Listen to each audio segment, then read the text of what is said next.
दर्पण न्यूजच्या सांगली कार्यालयाच्या वर्धापन दिनास हार्दिक शुभेच्छा.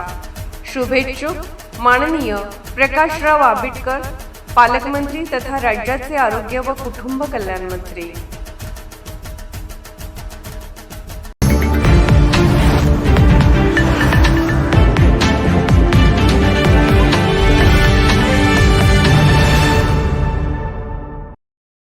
गोकुळ दूध संघातील कथित गैरकारभाराविरोधात भारतीय जनता पक्षाने आवाज उठवला आहे.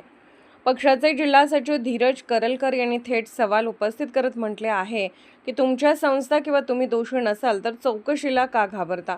त्यांनी आमदार शिवाजी पाटील यांच्या भूमिकेला पाठिंबा दर्शवला असून या संपूर्ण प्रकरणाची सखोल चौकशी करण्याची मागणी केली आहे. धीरज करलकर यांनी आमदार शिवाजी पाटील यांचे कौतुक केले. ते म्हणाले की आमदार पाटील हे सामान्य शेतकरी कुटुंबातील असून त्यांनी शेतकरी आणि दूध उत्पादक सभासदांच्या न्याय हक्कासाठी लढा उभारला आहे.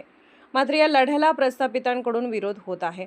हसन मुश्रीफ यांच्या समर्थकांनी वैयक्तिक टीका करण्याऐवजी संयम बाळगावा, अन्यथा त्यांनाही तशाच टीकेला सामोरे जावे लागेल असा इशाराही त्यांनी दिला.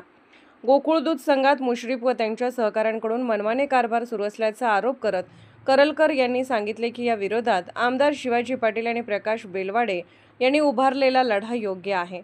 वर्षानुवर्षे चाललेल्या या कारभाराला सामान्य दूध उत्पादक कंटाळला असून याला कुणीतरी आवाज उठवणे आवश्यक होते, असे ते म्हणाले.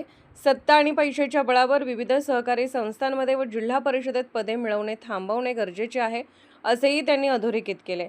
गोकुळच्या अनेक संचालकांचा प्रत्यक्ष शेती व पशुपालनाशी संबंध आहे का, हा प्रश्नही त्यांनी उपस्थित केला. करलकर यांनी इशारा दिला आहे की आमदार शिवाजी पाटील यांच्यावर तथ्यहीन वक्तव्य थांबवले नाहीत तर कागल, राधानगरी आणि करवीर येथील दूध उत्पादक सभासद एकवटून आंदोलन छेडतील. गोकुळ दूध संघ बदनाम होण्यास मुश्रीफ यांच्या कार्यकाळातील कारभार कारणीभूत आहे असा आरोप त्यांनी केला. याशिवाय गोकुळ दूध संघाच्या आगामी निवडणुकीत सर्व दूध उत्पादक सभासद व संचालकांना मतदानाचा अधिकार देण्याची मागणी संबंधित अधिकाऱ्यांकडे करण्यात येणार असल्याचे त्यांनी सांगितले. गावोगावी संस्था वाढल्याने जुन्या संस्था अवसान्यात निघत आहेत. गोकुळवर तुकाराम मुंढे यांच्यासारखा कडक अधिकारी प्रशासक म्हणून नेमून संपूर्ण कारभाराची चौकशी करण्याची मागणी शासनाकडे करणार असल्याचेही त्यांनी स्पष्ट केले. या आंदोलनात आमदार शिवाजी पाटील यांच्यासह भारतीय जनता पार्टीचे कार्यकर्ते आणि पदाधिकारी सक्रियपणे सहभागी होणार आहेत. यावेळी धीरज करलकर यांच्यासोबत अशोक पाटील, संतोष पाटील, संदीप पाटील तसेच भारतीय जनता पार्टीचे इतर पदाधिकारी उपस्थित होते.